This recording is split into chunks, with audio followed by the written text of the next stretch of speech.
Bem, minha gente, estamos começando agora o programa Podcast. Como havia prometido, hoje está conosco aqui em nossos estúdios o blogueiro Ed Soares. Vamos começar a falar com o nosso amigo Ed Soares a respeito do seu primeiro blog, né? Que ele foi o primeiro blogueiro aqui da região. Não é isso, Ed? Em primeiro lugar, eu agradeço a acolhida.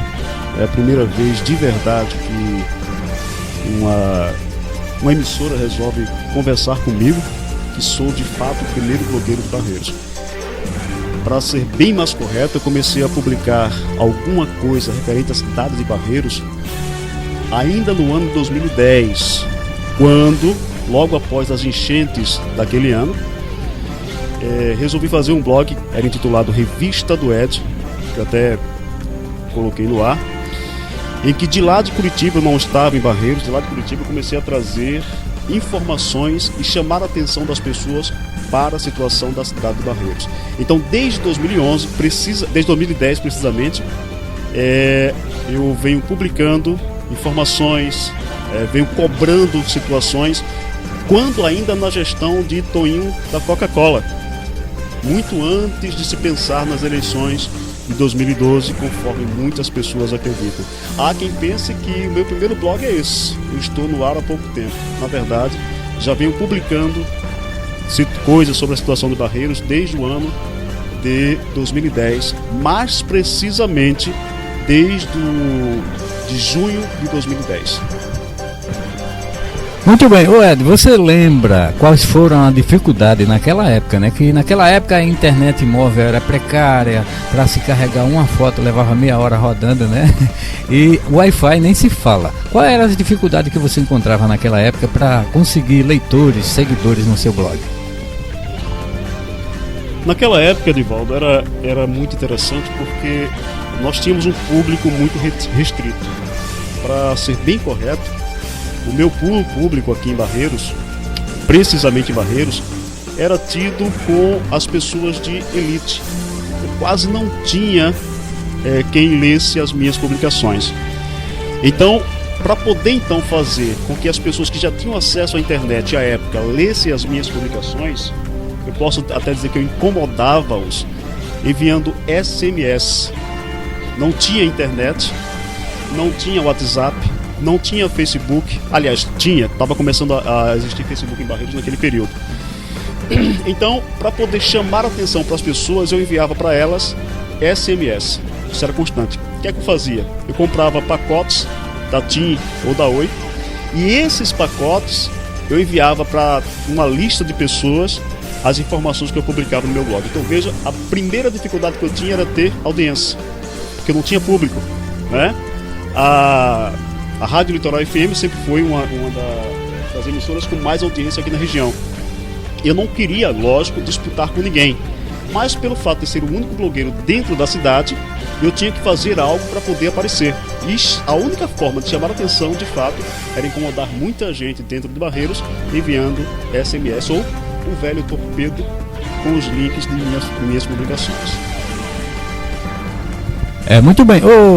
Ed, eu lembro que mais recentemente você sofreu um certo atentado por conta das suas denúncias sobre os desmandos e alguns descasos de governantes na época aqui na nossa cidade. Você se importa de falar sobre isso? A gente pode falar de maneira mais light, mais superficial, sem precisar citar nomes, para que muita gente se lembre do quanto você já foi perseguido por conta de suas matérias, de trazer à tona aquilo que havia por debaixo do tapete por aqui, que muita gente, assim, as pessoas comuns em geral não chegavam a saber, e por conta das suas publicações é que vinham a saber de certos fatos, né? E por conta disso você até pagou um certo preço. Por conta disso você não se importa de falar sobre isso, né? Esse é um dos assuntos, Edivaldo, que mais incomoda, a bem da verdade. Mas incomoda de maneira positiva. Porque, como primeiro blogueiro da cidade, eu comecei a fazer um levante das mazelas que havia no nosso município. E é claro, isso tinha que necessariamente incomodar fulano, cicrano, por conta do que eu trazia à tona. Quando eu comecei como blogueiro, O primeiro prefeito que eu, digamos, comecei a incomodar foi Antônio Vicente, ou o Toninho da Coca. Só que Toninho da Coca, embora fosse um tipo de pessoa raivosa, como muita gente diz, ele conseguia entender o que era crítica e pouco se preocupava com isso. Um tempo atrás, inclusive, ele veio a conversar comigo e disse que, apesar de tudo, me agradece por muita coisa que eu publiquei na época. Que, ao contrário do que também muita gente diz, eu não tenho uma perseguição contra fulano, ciclano, beltrano. Lembrando, eu comecei a fazer minhas publicações no ano de 2010, quando Toninho da Coca-Cola ainda era prefeito em Barreiros e eu estava em Curitiba. Então é uma grande diferença. Eu comecei a criar essa atenção, a chamar essa atenção. Porém, quando mudou a gestão, já a partir de 2013, as publicações que eu fazia, que só tinha naquela época o prefeito que substituiu Toninho da Coca, essas publicações, já com a força das redes sociais, que já ganhava espaço, já não tinha mais Orkut, mas tinha o Facebook, né, o Twitter, essas publicações começaram a incomodar. E, é claro, eu tinha que ser incisivo para poder publicar determinada matéria. Eu recebia, de fato, muitas informações, mas muitas informações mesmo. E essas informações mexiam com dinheiro, mexiam com valores que eram desviados da prefeitura. Essas informações mexiam com a Câmara de Vereadores, mexia com o Executivo, com o Poder Executivo. E começou a mexer com muita gente. Essas pessoas específicas começavam, antes mesmo de meu atentado, começavam a me enviar mensagens, os ditos SMS, ameaçando não só a minha pessoa, mas também a vida da minha esposa. Hoje, sou casado com a Emília e ela sofreu horrores nesse período. Eu lembro até hoje de uma das mensagens que eu recebi, em que o fulano, em nome de defesa do prefeito, dos vereadores, dizia o seguinte: imagina você encontrar sua esposa toda esquartejada, mas antes estuprada por todo o meu grupo. Isso doía. E nós éramos perseguidos. A minha esposa, que é funcionária pública do Estado, começou a ter a vida dela vasculhada, porque eles queriam encontrar uma forma de demitir a minha esposa para tentar me atingir. E isso não foi fácil. O dia em que chegou a acontecer o atentado contra a minha vida foi um dia trevoso, digamos assim. Eu lembro com pesar. Um comerciante, isso é a primeira vez que estou falando publicamente, um comerciante do comércio de Barreiros entrou em contato comigo e disse: preciso falar com você com urgência. Eu não vou citar o nome dele, mas quando ele ouvir essa conversa que nós estamos tendo aqui, vai saber precisamente de que eu estou falando dele.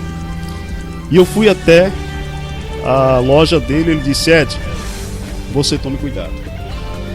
Nós estivemos numa reunião, e nessa reunião 4 pessoas, também não vou citar o nome dos políticos, mas eram políticos locais, 4 pessoas encomendaram a sua morte. E eu perguntei: mas quem é esse fulano? E ele citou todos os nomes: fulano, ciclano, beltrano, tal, em suma. Quem está encomendando tua morte é fulano de tal, uma das pessoas que já vivia me perseguindo em função das autoridades competentes da época. E, embora eu soubesse que estava em risco de vida, resolvi não dar ouvidos para não ficar com medo. Ele me avisou isso por volta de 1h30 da tarde.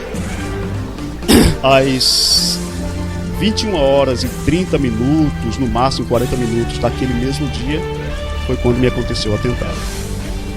Então veja que isso não é fácil. Por outro lado, quando eu lembro que isso aconteceu, além de todas as ameaças que eu sofria, minha esposa sofria, tinha até caso de camarada que, em nome dos governantes da época, dizia que ia tacar fogo na minha casa, para tentar barrar a minha situação. Até mesmo na época, estudava no Emílio Geraldo, lá nos lotes, nós tivemos que cancelar a escola dele, porque também diziam que meu sobrinho poderia sofrer qualquer coisa.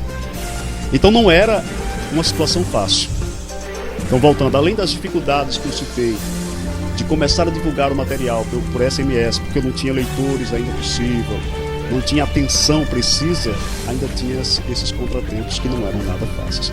Porém, eu agradeço, porque apesar de todos os entreveros, eu estou aqui, estou vivo e posso contar a minha história. Pelo menos eu posso contar. Ninguém está precisando contar por mim. Muito bem, Ed. Eu lembro que na época foram muitas pessoas solidárias a você no ocorrido, inclusive, né, a mídia convencional, rede de TV, rádios, foram solidários a você nesse episódio, né?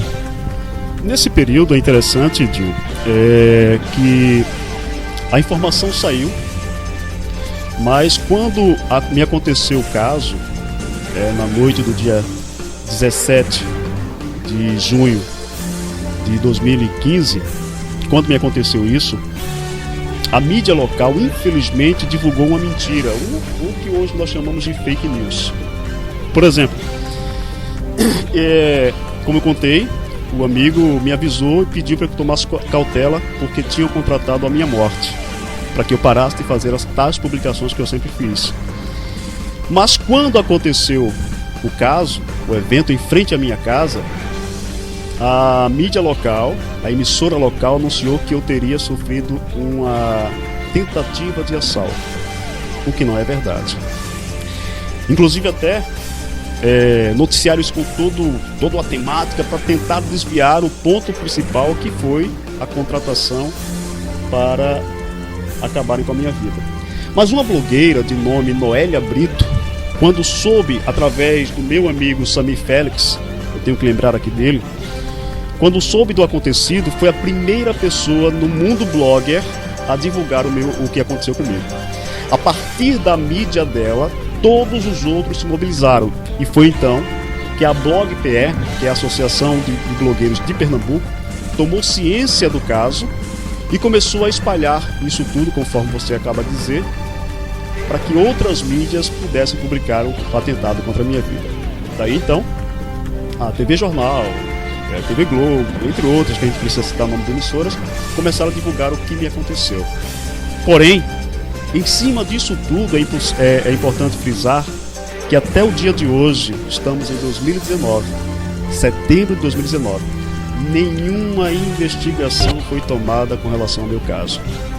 Tudo o que me aconteceu foi abafado pelas autoridades.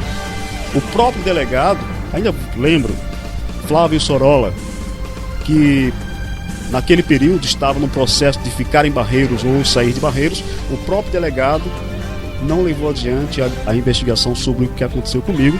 E assim como muitos outros casos dentro da cidade de Barreiros, o meu também foi mais um levado ao esquecimento e arquivado até o dia de hoje. Pois bem, Ed, mas todo mundo não precisa ser muito inteligente para se saber que quando acontece uma coisa dessa natureza com uma pessoa que trabalha no mundo da mídia, de divulgação, de investigação, de denúncia, raramente é assalto, né? Isso já é muito corriqueiro acontecer aqui no estado de Pernambuco, principalmente nessa região de Agreste, Nordeste. Volta e meia a gente fica sabendo de algum atentado contra radialista, apresentadores de rádio, apresentadores de TV.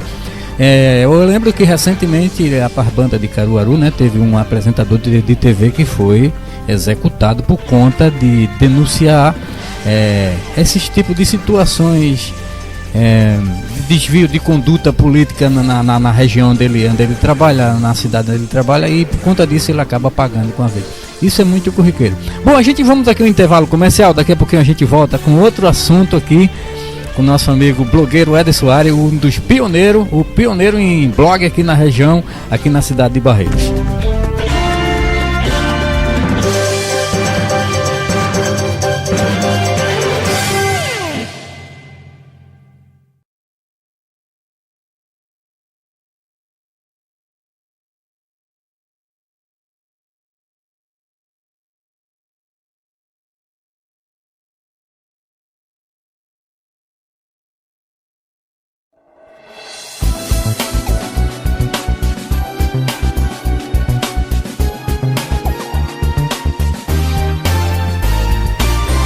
Bem, estamos de volta aqui com o nosso programa hoje, aqui em nosso estúdio, Ed Soares, ele, o blogueiro pioneiro em blog aqui na região.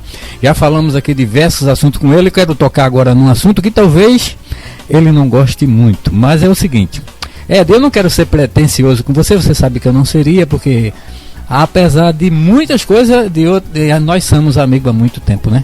Há muito tempo. Pois bem, é o seguinte, eu lembro que naquela época do atentado, o deputado Daniel Coelho falou a respeito de você, citou o caso em plenários na Câmara de Deputados. E, se eu não me engano, foi por... Eu vou deixar você falar, você fala. Pois é, Edivaldo, naquele período, quando aconteceu esse atentado contra a minha vida, o farmacêutico e amigo aqui, Sami Félix, foi ele que entrou em contato com a Noélia Brito, uma blogueira em ascensão que teve bastante destaque, principalmente em Recife, uma das responsáveis por diversas denúncias contra o governo do PSB. E ele também foi responsável por entrar em contato com o Daniel Coelho, na época. Daniel Coelho já estava deputado federal e diretamente de Brasília fez o anúncio, né, denunciando o que estava acontecendo com Ed Soares, e não apenas denunciando o que estava acontecendo comigo, mas solidarizando-se com outras pessoas que também passaram por casos semelhantes. Em Escada, pouquíssimos meses depois do que me aconteceu, um outro blogueiro e radialista foi morto, né? Infelizmente ele não teve a mesma sorte que eu. Ele foi morto porque, assim como o Ed Soares aqui em Barreiros, denunciava as mazelas que aconteciam na cidade de Escada. Todo mundo sabe quem eram os mandantes desse crime, né? Mas até então, assim como aconteceu comigo, ninguém foi preso até hoje. E Daniel teve essa bonomia de, diretamente de Brasília, se solidarizar e querer que a polícia civil e militar tomassem providência sobre o que me aconteceu. Mas infelizmente ele foi apenas mais uma voz a meu favor, já que as autoridades não tomaram as devidas providências. Coisa que eu agradeço. Não só ele também falou, mas outros blogueiros, também um outro deputado que usou a tribuna também veio falar a meu favor. Mas, de fato, Daniel foi o que teve mais destaque nesse período. Muito bem, eu lembro que muitas pessoas aqui da cidade, naquela época, eu sempre achei você uma pessoa, um cara extremamente muito inteligente, muito aceitável também por boa parte da população aqui de Barreiros, mas naquela época eu fiquei até surpreso a quantidade de gente que foi solidária a você e colocou na capa do Facebook, né? Nós somos todos Éden. Foi até emocionante de ver tanta gente, né, se solidarizar a você. Bom, mas é o seguinte, agora eu quero mudar o rumo um pouquinho da conversa mais pra cá. Isso é coisa do passado, isso foi um mal. Talvez não tenha sido um mal necessário, mas existe aquela coisa que a gente diz: existe um mal que às vezes vem para um bem. E na verdade acabou lhe fortalecendo, trazendo mais popularidade para você depois disso. Pois bem, vamos falar agora. Eu conversando com muitas pessoas aí na rua, com o povão mesmo, tem muita gente que diz assim: Ed é um cara esquerdista e por conta disso talvez os seguidores, os leitores dele acham que ele perdeu um pouco a credibilidade por falar mais bem da esquerda e falar mais mal da direita. Bom, queria que você falasse a respeito disso. Você se acha mesmo um cara esquerdista? Aí eu quero perguntar a você: você se acha um cara partidarista? Muito bem, eu acho que essa é uma questão que não só você, Dio, recebe diariamente em se falando de Ed Soares, mas eu também. As pessoas às vezes dizem: se Ed não fosse partidarista, a coisa seria diferente. Amigos meus mais próximos dizem o seguinte: se você não fosse de esquerda, certamente seria um dos melhores blogueiros da região. Aí eu pergunto: será que eu sou partidarista ou só esquerdista, ou quem geralmente me acusa também o seja? Porque vamos e convenhamos, quando alguém faz uma crítica com relação ao que eu posto, o que eu falo, o que eu venho a vivenciar, ele ou ela também tem um partido. Por exemplo, vamos tratar da questão de Barreiros. Se eu falar do ex-prefeito Carlinhos da Pedreira, dizem que eu sou contra Carlinhos da Pedreira. Aí, quem é a favor da atual gestão de Elimário, João Baleia, vai compartilhar todo o meu material nas redes sociais.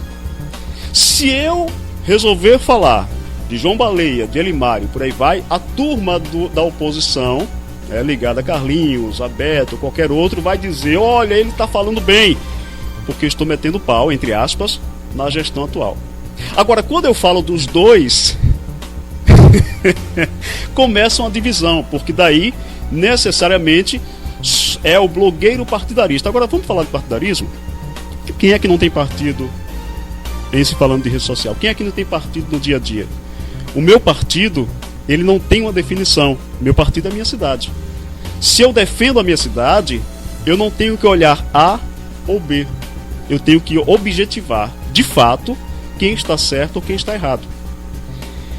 Agora, a gente começa também a analisar.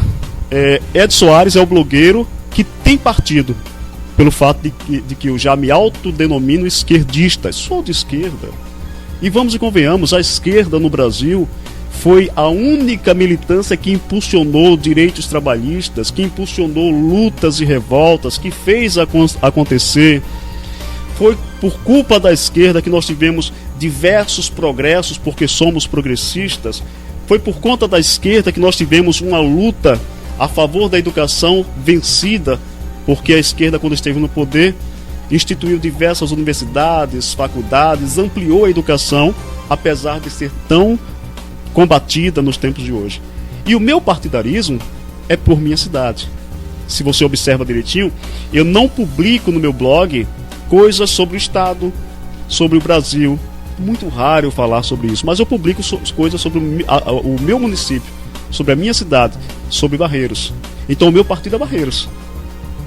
E se a gente começar também a fazer uma análise sobre o que eu faço e o que os outros fazem, e falando de partidarismo, eu acho que já conversei contigo e outras pessoas também. Se você pega qualquer um desses locutores, vamos tratar aqui da emissora Litoral FM Barreiros, você tem Cláudio Lima Besouro, que é um radialista muito procurado, que em determinada época defende um grupo político, em determinada outra época defende outro grupo político. Pô, ele é pago, e muito bem pago, para executar aquele serviço para determinado político. Ele tem partido? Ou ele não tem partido? Vamos analisar também outros nomes. Se a gente começar a fazer análise desse pessoal que se deixa levar para uma moeda para defender este ou aquele partido, você vai ver um partidarismo monetário. Como eu não tenho nenhum calção financeiro para poder me manter, eu falo aquilo que penso. No frontispício do meu blog tem lá: opinião para quem tem opinião. Eu tenho opinião. Eu mantenho a minha opinião. Eu tenho o meu partidarismo, que é por minha cidade. Eu não preciso me vender para defender determinada obra, determinado candidato, determinado nome, determinado político. Se eu defendo é porque eu acredito. Agora, se eu não acreditar em você, o meu partido vai ser contra você. Meu partido é o Brasil. Meu partido é, de fato, Barreiros. Se não tiver quem defenda Barreiros, vai ter quem defenda político. Eu não defendo político. Muito bem, estivemos aqui hoje com o nosso amigo blogueiro, pioneiro no segmento de blog aqui na região, nosso amigo Ed Soares. Ed, eu quero deixar o microfone da rádio à sua disposição para você fazer suas considerações finais, e quero de antemão lhe dizer que o microfone da rádio vai estar à sua disposição sempre que você precisar comparecer aqui para algum tipo de esclarecimento que você queira fazer. O microfone da rádio vai estar à sua disposição, ok? Pode fazer suas considerações finais. Meu amigo Edivaldo Cavalcante, eu só tenho a agradecer pela oportunidade, pelo convite, por estar aqui, fazer parte dessa abertura que é novidade em Barreiros, né? Espero que esse seja o primeiro de tantos outros podcasts que venham pela frente, e que outras pessoas, outras personalidades, pessoas de destaque possam vir a esta rádio e fazer uso desse microfone, e que você seja também um dos canais principais a divulgar ações necessárias para bairros, para ruas, para Barreiros como um todo. Acredito que são iniciativas como essas, né, de abertura de uma nova, ou melhor, de uma rádio alternativa, que faz a diferença, não apenas dentro de uma cidade, mas que ganha corpo e vai formando, e vai contribuindo, e vai aumentando, e vai contribuindo de maneira positiva. Que seja este mais um canal em que a população possa ter a oportunidade de abrir a boca, de denunciar, de falar. Em suma, só tenho que agradecer, esperando de fato e desejando sucesso para a tua rádio, para este canal, para o teu empenho. Que Deus te abençoe, muita paz sempre.